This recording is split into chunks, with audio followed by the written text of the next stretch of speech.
Hello everyone. आज जो हमारा टॉपिक है वो ईवीएम के ऊपर है, जहाँ पे आप वोट देने के लिए जाते हैं इलेक्शन के टाइम पे। तो इसमें जब आप देखेंगे ईवीएम का पूरा जो प्रारूप, तो उसमें आपको दिखाई देगा कि एक तरफ ईवीएम है जिसमें आप वोट देते हैं, बीच में आपका वीवीपैट होता है और एक जो दिया हुआ है आपको कंट्रोल यूनिट दिया हुआ है। जैसे कि कंप्यूटर में एक कंट्रोल यूनिट तो सीपीयू होता है, वैसे ही ईवीएम मशीन का एक कंट्रोल यूनिट होता है जहाँ से उसको कंट्रोल किया जाता है।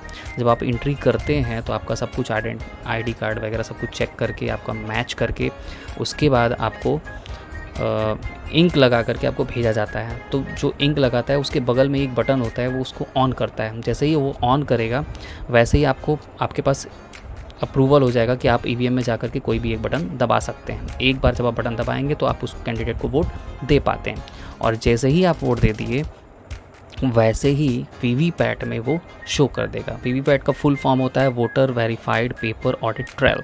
ठीक है, ईवीएम का आपको पता ही है, इलेक्ट्रॉनिक वोटिंग मशीन, वो तो रोज़ न्यूज़ में आ ही रहा होगा। तो कंट्रोल यूनिट मेन होता है, और जब तक कंट्रोल यूनिट अप्रूव नहीं करेगा आप कभी भी वोट नहीं दे सकते हैं। कहीं से भी उसमें फॉल्ट होने की कोई चांसेस नहीं है, ना ही कोई एक्स्ट्रा सॉकेट होता है कि कोई इसको हैक कर सकता है। इसलिए फॉल्स न्यूज़ बहुत सारे आते रहते हैं, उस पर आपको ध्यान देने की ज़रूरत नहीं है। अब हम आते हैं जब काउंटिंग की बात होती है। जब काउंटिंग जब होता है तो उसके लिए एक पूरा हॉल तैयार होता है जिसको काउंटिंग हॉल कहते हैं। ठीक है, उसका पिक्चर आपके सामने दिख रहा होगा स्क्रीन पे। इसमें आपको दिखेगा कि 7 एक साइड और 7 एक साइड होता है। ठीक है, और इसमें जो मेन होता है, जब डाउन साइड में आप देखिएगा तो एक होता है यहाँ पर रिटर्निंग ऑफिसर होता है जो पूरा देख रेख कर रहा होता है। ठीक है, इसमें एजेंट्स होते हैं जो कैंडिडेट्स के होते हैं। ठीक है, जो कैंडिडेट्स उठे रहते हैं उनके एजेंट्स बैठे होते हैं जो सब कुछ देख रहे होते हैं कि कैसे काउंटिंग हो रही है। ठीक है, और साथ साथ ईवीएम पर टेबल के ऊपर ईवीएम रखा होता है, उसको ओपन किया जाता है और इसमें चीज़ें देखी जाती हैं।